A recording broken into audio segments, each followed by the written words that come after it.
الدونتس الأصلية. طبعا كل ولادنا بيحبوا الدونتس، واحنا لما بنروح اي مكان بنشتري الدونتس وبيبقى غالي جدا.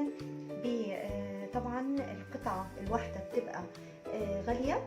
لو هنجيب كذا قطعة بتكلفنا كتير، فاحنا النهاردة في قناتنا قلنا نرجع تاني بحاجة حلوة جدا والأولاد بيحبوها، وهي الدونتس. الدونتس من الحاجات الظريفة واللطيفة جدا وكلنا بنحبها. تعالوا نشوف مقاديرنا البسيطة بتاعتها ايه.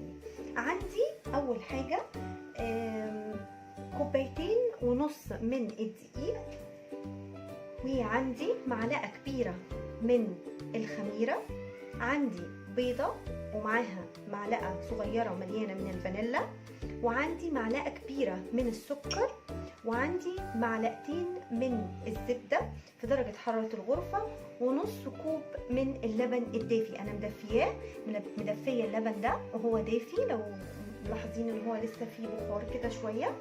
وطبعا احنا عندنا قطعه الدونتس بتاعتنا، في منها الصغير ومنها الكبير، وهنعمل احلى دونتس باسهل طريقه. وتعالوا نشوف خطواتنا ايه. يلا بينا. هنجيب العجان بتاعنا، هنحط فيه اول حاجه الزبده بتاعتنا، معلقتين كبار من الزبده، وعليهم معلقة كبيرة من السكر، وكمان معلقة كبيرة من الخميرة، وهنحط البيضة بتاعتنا.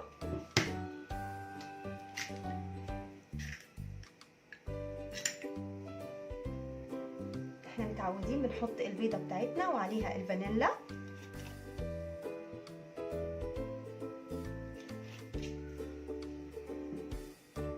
كل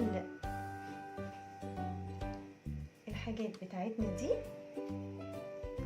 ومعاها اللبن الدافي، نص كوب من اللبن الدافي.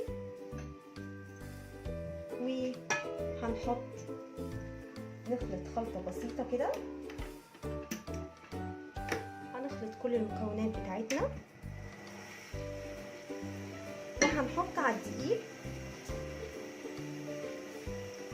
رشة الملح. طبعا حاطين على الدقيق رشة الملح. هنبتدي نحط الدقيق في العجان ونخلط كل المكونات مع بعض.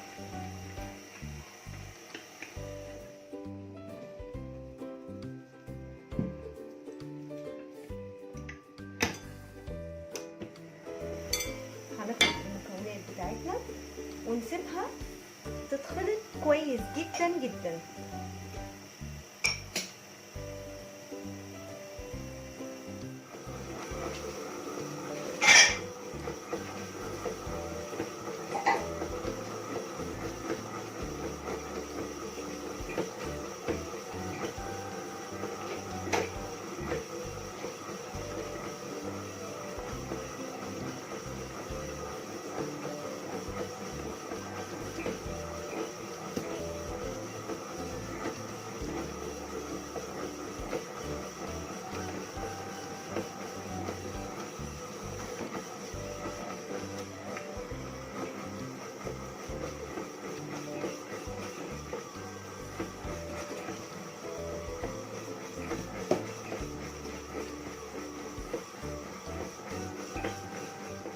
هتفضل في العجان لمدة 10 دقايق لحد ما كل العجينة تتلم كده.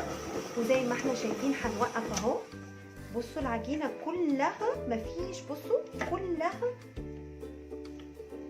اتلمت وبقت جميلة جدا جدا. شايفين مفيش اي حاجة لازقة في الطبق ولا في الجزء بتاع العجان. اهو العجينة ناجحة وجميلة جدا.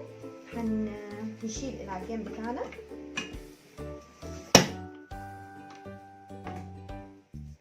هنبتدي نحط العجينة بتاعتنا.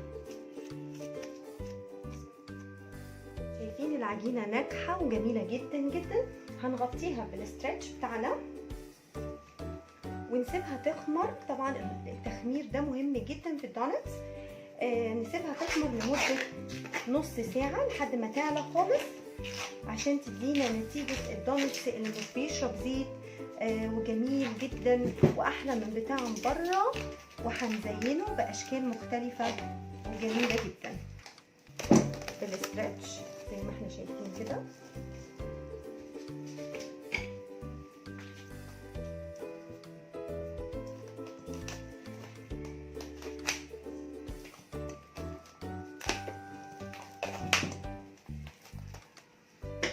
هنغطيها بالاسترتش ونسيبها لمدة نص ساعة. هنشوفها بعد ما تخمر شكلها ايه عشان نزينها بأحلى صوصات عندنا. تعالوا نعمل الصوصز بتاعتها بكالورينج مختلفة وبأشكال مختلفة مع بعض. صوص الشوكليت الغامق وصوص الشوكليت الوايت الأبيض، وكمان ممكن هنبتدي نفرد العجينة بتاعتنا.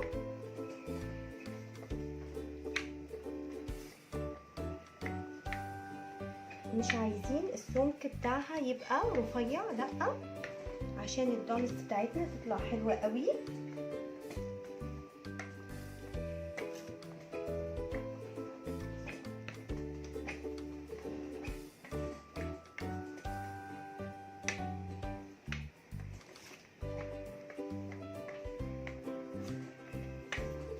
حلوة قوي كده السمك، تمام، لطيف جدا اهو. هنبتدي نقطع بالقطاعة بتاعتنا بتاعت الدونتس.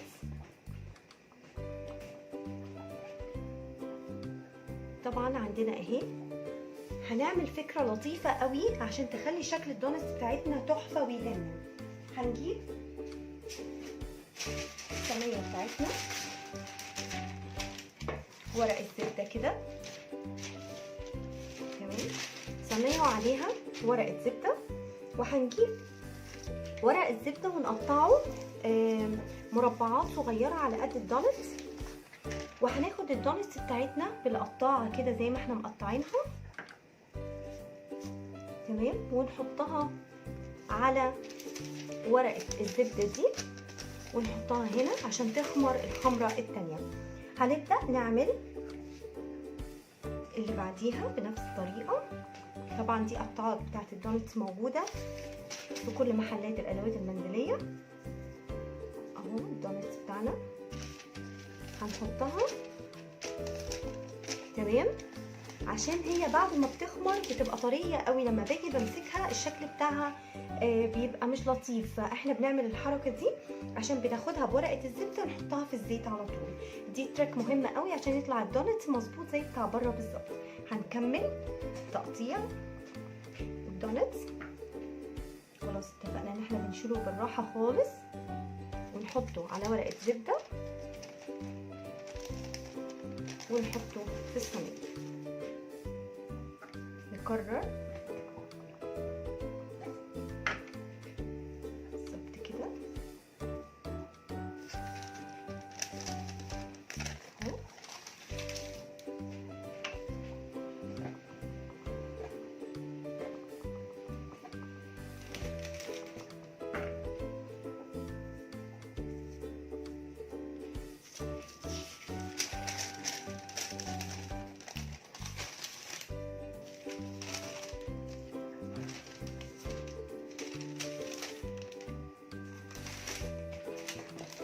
كده دي اول صينيه عملناها، تمام. شايفين الدونتس جميله جدا، واحنا حطيناها كل دونتس على شيت لوحده بتاع ورق الزبده عشان لما نيجي نحمره في الزيت ما يبقاش يبوظ مننا شكله. ولازم التقليب بعصايه الشيش طاووق، ما ننساش التريك دي، ما نقلبش الدونتس غير بعصايه الشيش طاووق. هنسيبه يخمر، هنغطيه بفوطه ونسيبه يخمر لمده 10 دقايق وهنشوفه وهنقليه مع بعض. دلوقتي هنعمل الصوص اللي هنزين بيه الدونت لما يطلع. طبعا الدونتس بتاعتنا انا مسيحه وايت شوكليت ودارك شوكليت، طبعا شوكولاته بيضاء وشوكولاته دارك، دي هنزين بيها، بلس الفارماسي والسبرينكلز دي كلها هنستخدمها. طبعا في كالرز واشكال مختلفه في السوبر ماركتس موجوده ومتوفره. انا جايبه سبرينكلز كده اللي هي الكالرز دي، واللي هي الشوكليت، وجايبه الكور الصغننه الملونه دي. كل السبرينكلز دي متوفره جدا في السوبر ماركت. بلس ان احنا هنستخدم فود كالر، عندنا ازرق وعندنا احمر ريد وعندنا يلو. احنا هنعمل دلوقتي صوص حلو قوي بتاع السكر، مقاديره سهله جدا جدا وبنعمله بطريقه لطيفه. هناخد مقدار من السكر بتاعنا، مثلا هناخد، عشان بناخد كميه كبيره لان طبعا الصوص ده كميته بتقل جدا، ان احنا بنحط شوجر كده، شوجر باودر اهو، سكر بودره، وكمان بنحط له ميه دافيه واي كلر احنا حابينه. بنحط السكر الباودر كده مثلا 6 معالق كبار من السكر باودر، طبعا هو باي مقدار انت حباه، وبنحط الميه الدافيه شويه صغيرين، ونفضل نقلب كده عشان تدينا القوام اللي احنا عايزينه. طبعا بنقلب بالراحه جدا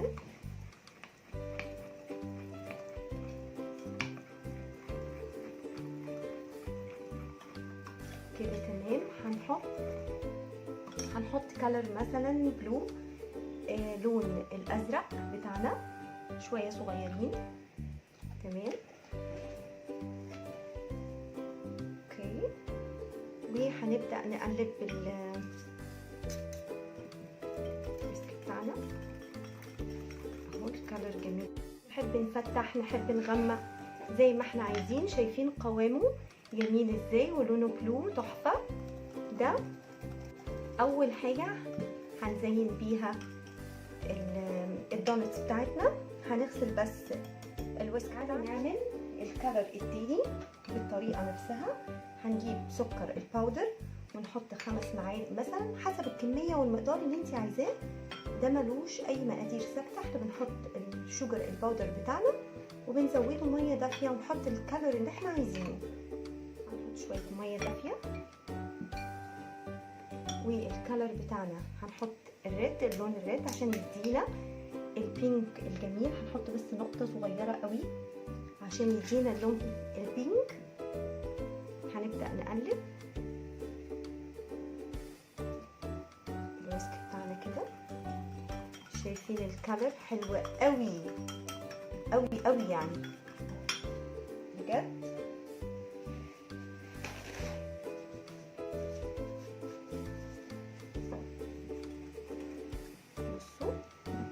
بصوا الكلر والقوام بتاعه تحفه ازاي، روعه. برضو ده هنزوق ونزين بيه الدونتس بتاعتنا. شايفين جميل جدا. ممكن نتقله شويه بمعلقه شوجر. بنفضل نظبطه لحد ما توصلي للقوام اللي انت حباه اهو. فتحناه شويه كمان. ده اللون البينك بقى عندنا بلو بينك اهو. تمام. تعالوا نشوف نعمل كلر تاني وهو اليلو. الكلر التالت هجيب شويه السكر الباودر الباقيين بتوعي، وهحط 1 دروب كده من اللون اليلو.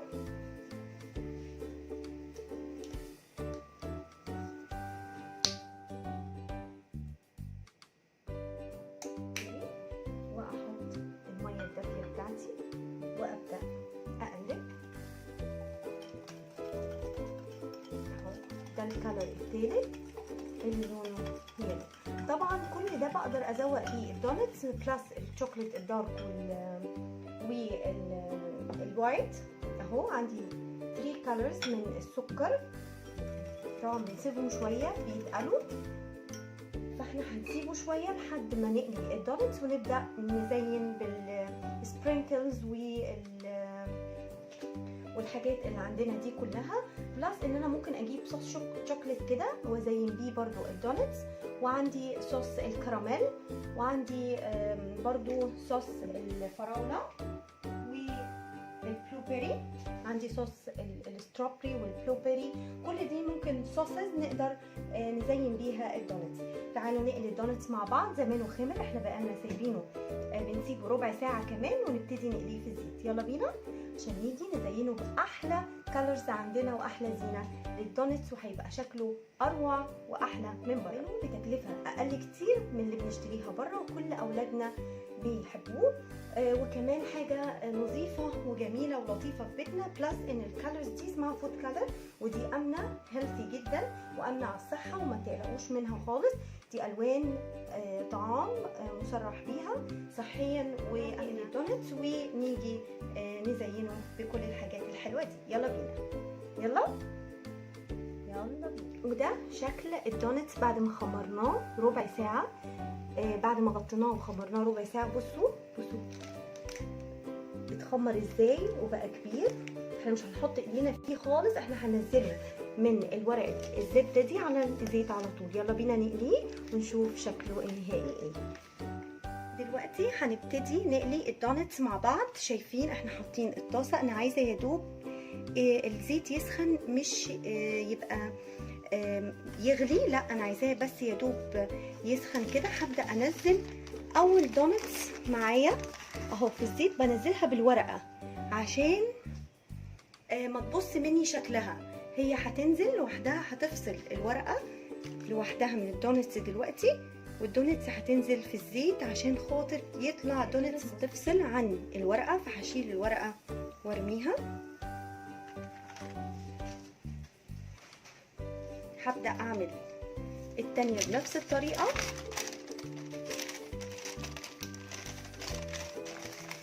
هنزلها بالورقة لحد ما تفصل من الورقة عشان تطلع شكلها مظبوط وما تبص مني ابدا.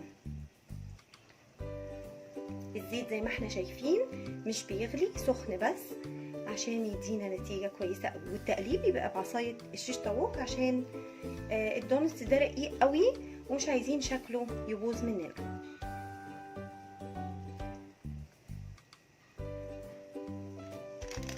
الاسهل ان احنا نحطها ورقة الزبدة عشان ما تبص شكلها مننا.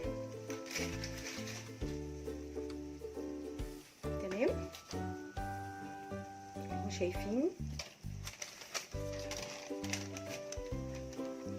شايفين اهو. ممكن نعملها بالطريقة دي برضو، بتفصل ونحطها على طول، او نحطها بورق الزبدة عشان خاطر اللي مش قادر يمسكها كويس او هيبوظ شكلها. اهي هي بتفصل تماما من ورق الزبدة زي ما احنا شايفين. عشان كده انا حطيت كل واحدة على شيت لوحدها عشان لما اجي احطها في الزيت تبقى جميلة جدا.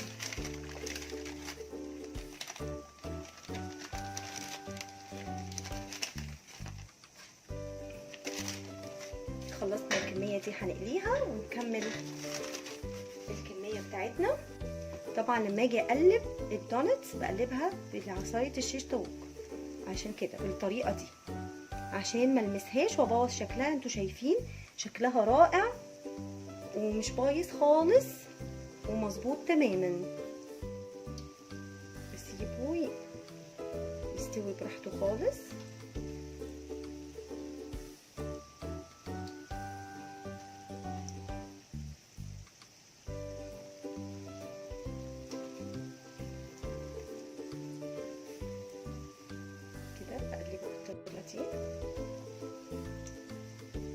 شايفين السهولة والجمال.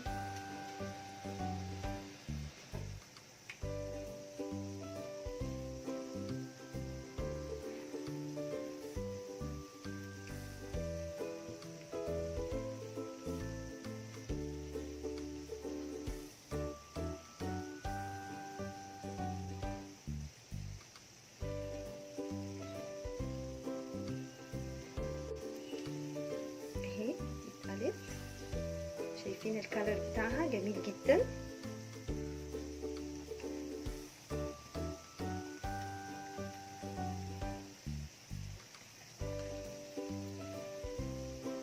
ايه رأيكم؟ رينجز وحلقات دونتس خطيرة جدا.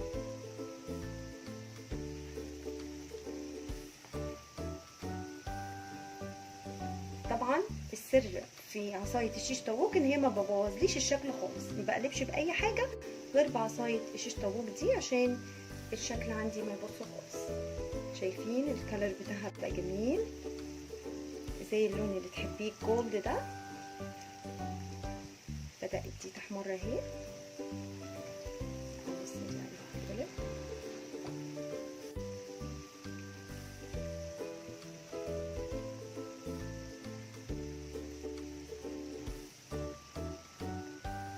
طبعا لازم الزيت يبقى غزير ودافي مش بيغلي، يا دوبك يدفى احط فيه الدونتس بتاعي.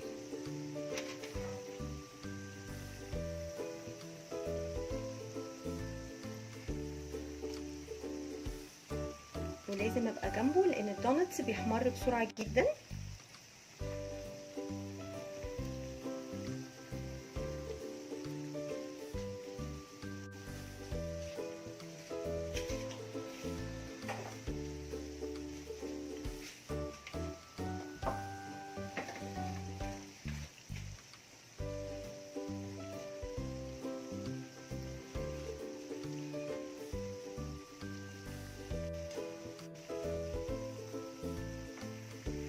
نطلع اهو خلاص بدأ يحمر كله.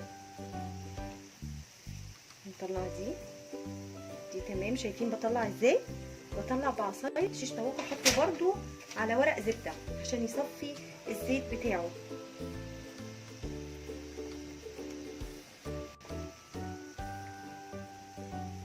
بطلع بعصايه الشيش طاووق كده اهو اصفيها من الزيت خالص بقى على ورق الزبده.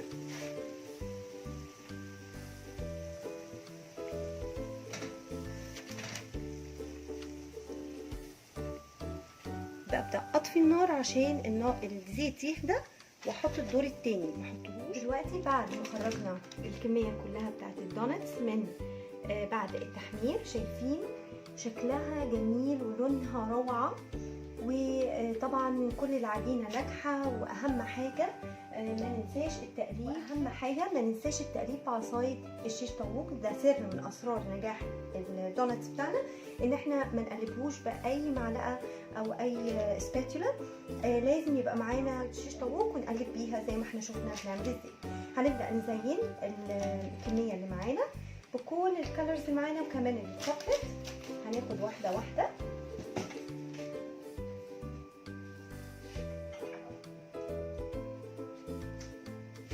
هنبدا نحط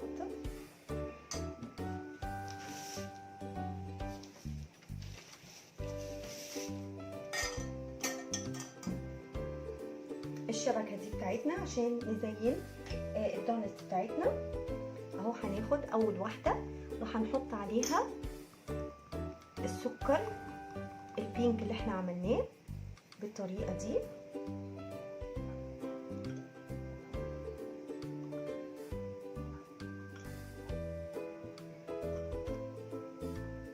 شايفين اهو. نحط على الجزء اللي فوق زي ما احنا شايفين بالطريقه دي ونحطه على الشبكه. نبدا نحطه برضو عشان يبقى موجود من الاطراف في الجناب كلها. تمام. طبعا شويه والسكر ده بيجف تماما.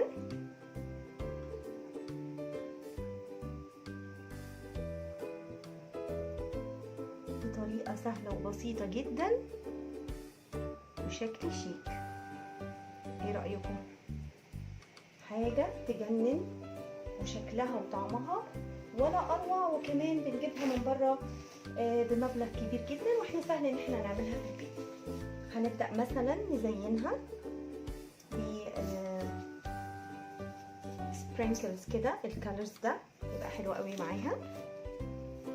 ياخد شويه نحطها كده على الوش.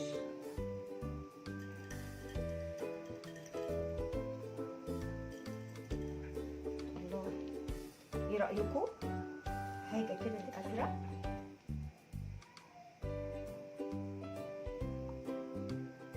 طبعا احنا ممكن نحط لها على نص ونص كده زي ما احنا بنشوف بره معمول ازاي.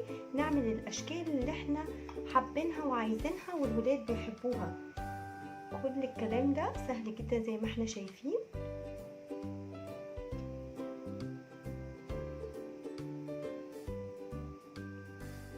ونبدأ نزينها بان احنا نحط مثلا اللي لونها اصفر مع الازرق هتدي كلر حلوة قوي. حبة كده بايدينا ونبدأ نرش عليها من فوق. ايه رأيكم؟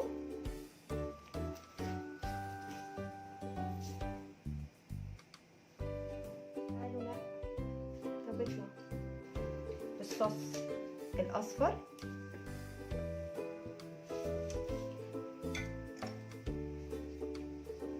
نحط عليها الصوص السكر بالكلر الاصفر.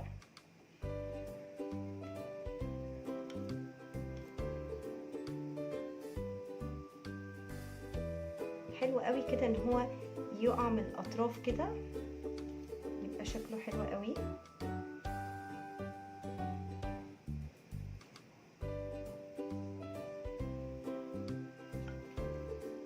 هنسيبها تنزل الزيادات ونحط لها مثلا سبرينكلز لونه احمر.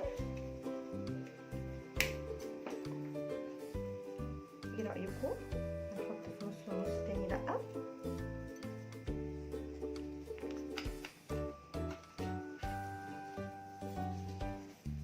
بسبرينكلز كده زي ما انت عايزه. ممكن نجيب كده في النص بس ونكرر العمليه، او نكرر كل باقي الكميه بالذوق اللي انت عايزاه. ممكن نحط صوصات مختلفه زي ما انت عايزه. هنكمل الباقي ونشوف الشكل النهائي. وده شكل الدونتس بتاعتنا بعد ما زيناها باحلى الكالرز واجمل الاشكال، وكل واحد على ذوقه يحب يزينها باي حاجه هتنفع. شكلها تحفه وطعمها احلى. شايفين الدونتس بتاعتي الجميله الهشه، وطعمها لذيذ وشكلها ولا اروع. بنقدر نعملها في البيت بطريقه نظيفه وكالرز جميله زي ما انتم شايفينها اهو.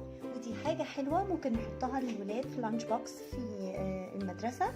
هما بيحبوها، وبدل ما يشتروها من بره بتبقى حاجه هيلثي وجميله جدا ونظيفه وطعمها جميل جدا. زيناها بطريقه مختلفه، واللي حابب يزينها باي كالرز واي شكل طبعا كل واحد. اتمنى تعجبكم. لو عجبتكم الوصفه اعملوا لي لايك وشير وسبسكرايب، واشوفكم في وصفه جديده وحاجه جديده في مطبخ طباخه هانم مع غادة محمد طباخه هانم. اشوفكم على خير. باي باي.